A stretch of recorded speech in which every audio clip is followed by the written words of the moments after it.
जय हिंद दोस्तों, मैं अवधेश कुमार यादव जय हिंद एकेडमी की लाइव क्लासेस में आपका स्वागत करते हैं।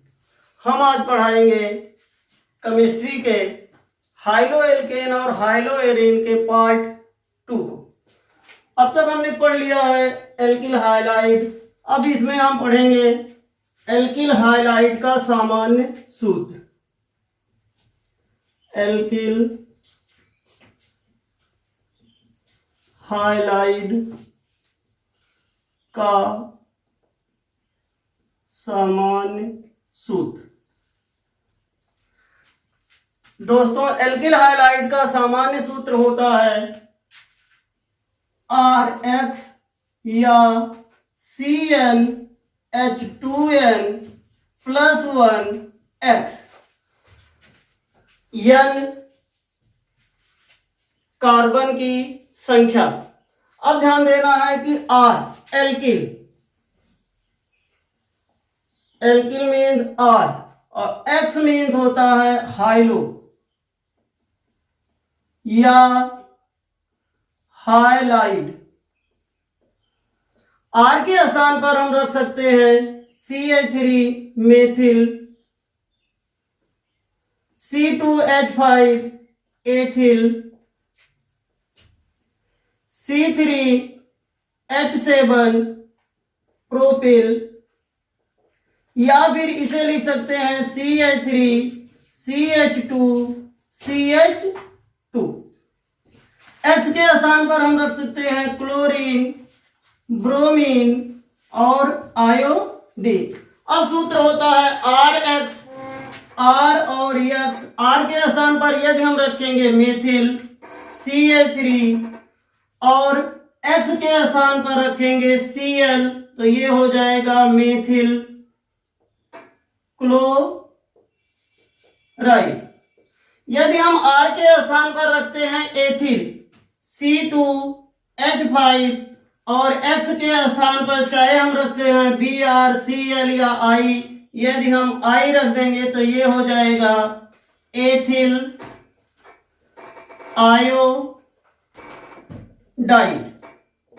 अगला सामान्य सूत्र होता है CnH2n + 1x।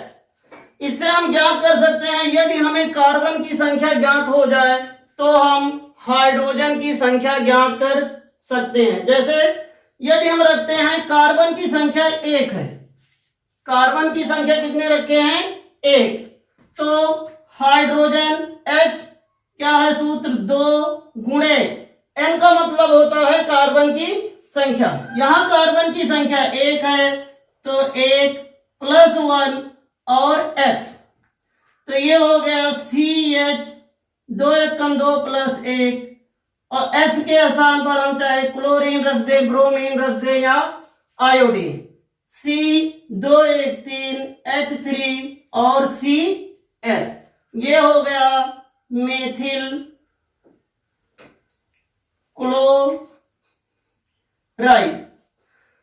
और हम यदि इसी सूत्र पे कार्बन की संख्या 2 रखें, सूत्र है CnH2n + 1 और x।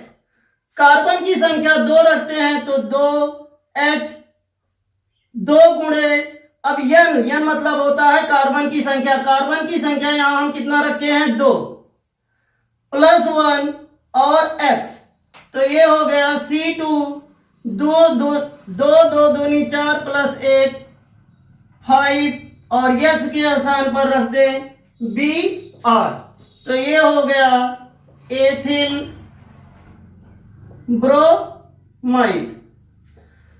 इसी तरह दोस्तों, अगर हम इसी सूत्र पे कार्बन की संख्या 3 रख दें C3H2, अब n का मतलब होता है कार्बन की संख्या। यहां कार्बन की संख्या 3 है तो गुणे 2 + 1 और x के स्थान पर रख देते हैं हम I, तो ये हो जाएगा C3H 2 दूनी 4 4 1 5। यहां पर कार्बन की संख्या यहां पर 3 है तो 3 रखेंगे, 3 दूनी 6 6 7, हाइड्रोजन की संख्या 7 और I, तो एक कार्बन के लिए मेथिल, 2 के लिए एथिल और 3 के लिए प्रोपिल, और आयोडीन के लिए हो जाएगा आयोडाइड। और इसी सूत्र को अगर हम लिखना चाहें तो लिख सकते हैं CH3 CH2 CH2 और I, ये हो गया प्रोपिल आयोडाइड। ध्यान दीजिए यहां हाइड्रोजन की संख्या 7 है, 3 3 2 5 5 2 7, और कार्बन की संख्या 1 2 2 और 3। इसका मतलब है R के स्थान पर हम रख सकते हैं मेथिल एथिल प्रोपिल, और S के स्थान पर रख सकते हैं क्लोरीन ब्रोमीन आयोडीन। अब इस सूत्र से यदि हमें कार्बन की संख्या ज्ञात हो तो उससे हम हाइड्रोजन की संख्या ज्ञात कर सकते हैं। एल्किल हाइलाइड के सामान्य सूत्र के बाद में अगली हेडिंग है एल्किल हाइलाइडों का IUPAC नाम। अब हम एल्किल हाइलाइडों का IUPAC नाम पढ़ने से पहले कुछ मुख्य जानकारियां हैं जिसके बिना हम एल्किल हाइलाइड का IUPAC नाम ज्ञात नहीं कर सकते हैं। तो वो मुख्य जानकारियां हम आप लोगों को बता दे रहे हैं। इसके बाद अगले पार्ट में हम पढ़ाएंगे एल्किल हाइलाइड का IUPAC नाम। सबसे पहले है कार्बन की संख्या।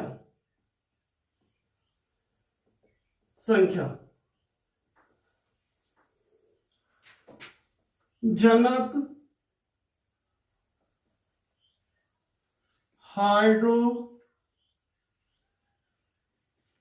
कार्बन का नाम। यदि कार्बन की संख्या 1 है तो जनक हाइड्रोकार्बन का नाम होगा मेथेन। यदि कार्बन की संख्या 2 है तो जनक हाइड्रोकार्बन का नाम होगा एथेन। यदि कार्बन की संख्या 3 है तो जनक हाइड्रोकार्बन का नाम होगा प्रोपेन। यदि कार्बन की संख्या 4 है तो जनक हाइड्रोकार्बन का नाम होगा ब्यूटेन। और यदि कार्बन की संख्या 5 है तो नाम होगा पेंटेन। यदि हम इसकी स्पेलिंग याद कर लेते हैं METHANE,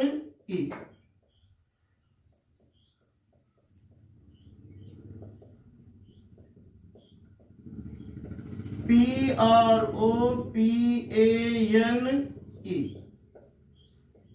BUTANE,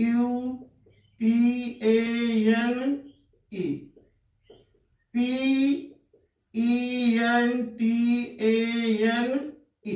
यदि इंग्लिश याद होगी तो हम इसका IUPAC नाम आसानी से लिख सकते हैं। अब ये तो हो गया जनक हाइड्रोकार्बन का नाम। आगे होता है यदि क्लोरीन है तो उसके लिए हम प्रयोग करते हैं क्लोरो। यदि ब्रोमीन है तो उसके लिए हम प्रयोग करते हैं ब्रोमो। और आयोडीन है तो उसके लिए प्रयोग करते हैं आयोडो। CHLORO BROMO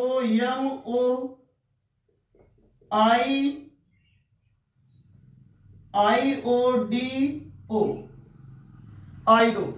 ये होता है यदि हमें सूत्र जैसे दिया हो CH3CL तो इसमें कार्बन की संख्या 1 है, 1 के लिए हम प्रयोग करते हैं मेथेन, और क्लोरीन के लिए प्रयोग किया जाता है क्लोरो।